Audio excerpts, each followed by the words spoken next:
Gratuity जो एक lump sum amount one time payment किया जाता है जो गवर्नमेंट एम्प्लॉय को जब रिटायरमेंट होते समय में। हेलो गाइस, मैं हूं आपका दोस्त अक्षय वंगपन और फिर से आप सभी का स्वागत है मेरा वंगपन नेटवर्क यूट्यूब चैनल में। बहुत दिन के बाद एक नया वीडियो के साथ, वो है रिटायरमेंट ग्रेट्युटी। तो सबसे पहले हम लोग सिंपल भाषा में जानेंगे रिटायरमेंट ग्रेट्युटी क्या है और रिटायरमेंट ग्रेट्युटी का न्यू अपडेट और साथ में how to calculation of retirement gratuity. तो लेकिन आप लोग मेरे चैनल पे नया है तो प्लीज़ मेरे चैनल को सब्सक्राइब कर दीजिए, साथ में बेल आइकन को भी दबा दीजिए ताकि आपको मेरा नोटिफिकेशन पहुंच सके। तो देर नहीं करते हुए आज का डिस्कशन में चलिए। तो सबसे पहले मैं आप सबको अपना सिंपल भाषा में, बस सिंपल तरीका से मैं ऐसे ही शॉर्ट में बताने के लिए कोशिश करेगा। तो रिटायरमेंट ग्रेट्युटी क्या चीज़ है? तो रिटायरमेंट ग्रेट्युटी जो एक lump sum amount one time payment किया जाता है जो गवर्नमेंट एम्प्लॉय को जब रिटायरमेंट होते समय में, उसको एक रिवार्ड के तौर पर, ताकि उन्होंने गवर्नमेंट अपना डिपार्टमेंट के लिए, अपना कंपनी के लिए बहुत दिन सर्विस दिया बोल के उसका हिसाब में एक लमसम अमाउंट पेमेंट दिया जाता है, उसको ही रिटायरमेंट ग्रेट्युटी कहता है। तो ये रूल्स 1972 में बनाए वाला रूल्स है ये, लेकिन इसके लिए भी एक मिनिमम पीरियड 5 इयर्स तो करना पड़ेगा, तब रिटायरमेंट ग्रेट्युटी मिलेगा। और न्यू अपडेट के बारे में ये महीना फर्स्ट वीक में ही एक नया ऑर्डर निकला है। तो ये ऑर्डर है government of Arunachal Pradesh director of audit and pension से एक ऑर्डर पास किया है। तो अभी इसमें 25% इन्हेंस हो गया है मैक्सिमम लिमिट। तो पहले मैक्सिमम लिमिट 20 लाख का था, अभी हो गया है 25 लाख। तो ये कैसे 25% इंक्रीज हो गया है वो भी जानना बहुत ज़रूरी है। तो ये जब 7 पे रिवाइज होने का समय में एक ऑफिस मेमोरेंडम में ऐसे रूल में बनाया था, जब डियरनेस अलाउंस 50% पहुँचने के बाद रिटायरमेंट ग्रेट्युटी में 25% इन्हेंस होगा बोल के 7 CPC का नोटिफिकेशन में पास किया था। तो इसका चलते अभी डियरनेस अलाउंस 50% हो गया, इसलिए रिटायरमेंट ग्रेट्युटी में भी 25% इंक्रीज हो गया है। ये है लेटेस्ट अपडेट। और how to calculation of retirement gratuity, तो इसको मैं एक एग्जांपल का तौर पर XYZ गवर्नमेंट एम्प्लॉय एग्जांपल का तौर पर लेके मैं आप लोग को हिसाब किताब करके दिखाएगा। तो लेकिन ये कैलकुलेशन करने से पहले ग्रेट्युटी कैसे दिया जाता है वो भी जानना बहुत ज़रूरी है। ये एक फार्मूला से ही इसका कैलकुलेशन किया जाता है। तो चलिए कैलकुलेशन में, ये है calculation of retirement gratuity formula. Gratuity is equal last draw salary into 15 into tenure by 26।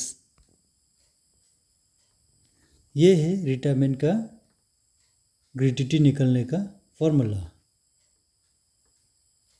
तो इस फॉर्मूला को आप लोग अच्छे से देखिए।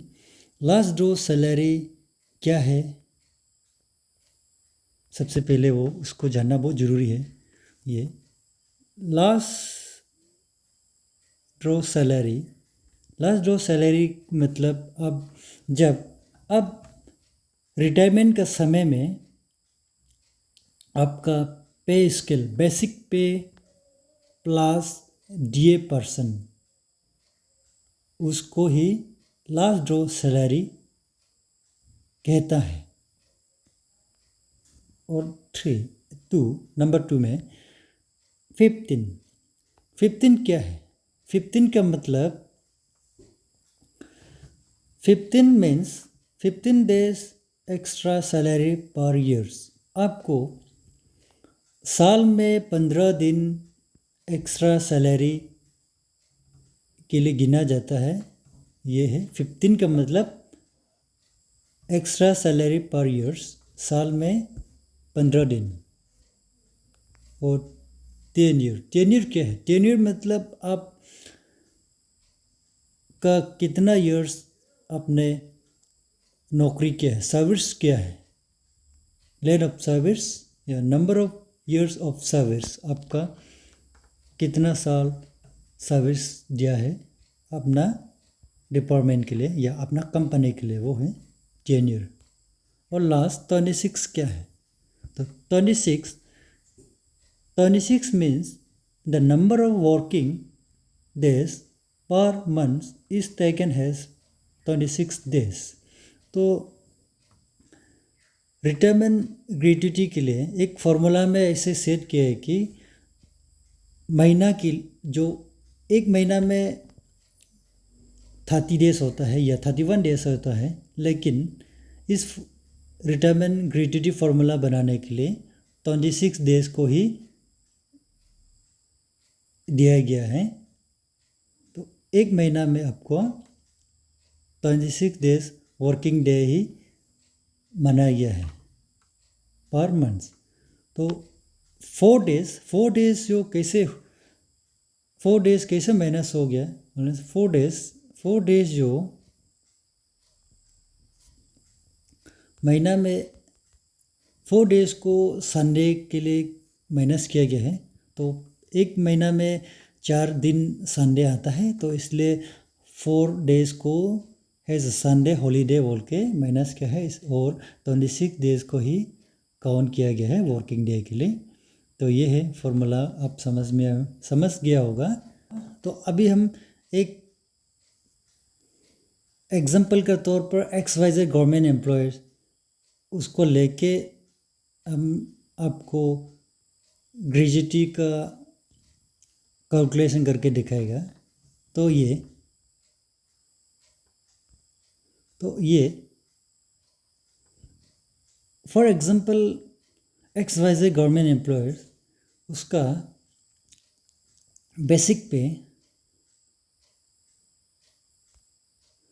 जब वो रिटायरमेंट होगा उसी समय में उसका बेसिक पे होगा, पे स्केल 37,500 DA प्लस DA। तो DA 50% मान के चलेगा। और उसका टेन्योर ऑफ सर्विस 30 इयर्स। तो 30 इयर्स सर्विस क्या है, और उसका बेसिक 37,500 प्लस 50% DA। तो 50 उसका बेसिक 37,500 प्लस उसका DA 50% होने से 18,750 रुपीज़ उसका DA। तो ये है DA और बेसिक। तो DA और बेसिक को प्लस करने से 56,250 रुपीज़ हो जाता है लास्ट ड्रॉ सैलरी। तो इंटू 15 तो वही रहेगा, और इंटू टेन्योर के जगह में 30, ताकि वो 30 ईयर्स सर्विस किया है। तो 26 तो वही रहेगा। तो 56,200। तो ये अभी 56,250 रुपीज़ इंटू 15 इंटू 30 डिवाइडेड 26 करने से इतना अमाउंट होता है। 9 lakhs 72 sorry 9 lakhs 56 into 56,200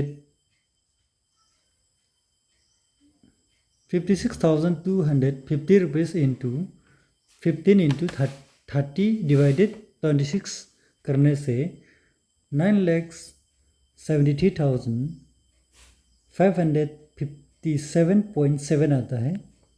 तो इसको डायरेक्ट राउंड फिगर में 9,73,558 रिटायरमेंट ग्रेट्युटी अमाउंट के लिए पे किया जाएगा। इस जो XYZ गवर्नमेंट एम्प्लॉय इतना बेसिक में और DA इतना 50% में और 30 इयर्स के बाद रिटायरमेंट होने से उसका रिटायरमेंट ग्रेट्युटी अमाउंट लमसम बनेगा 9,73,558 रुपीज़। ये रिटायरमेंट ग्रेट्युटी का तौर पर डिपार्टमेंट से उसको रिवार्ड के तौर पर दिया जाएगा। यह है रिटायरमेंट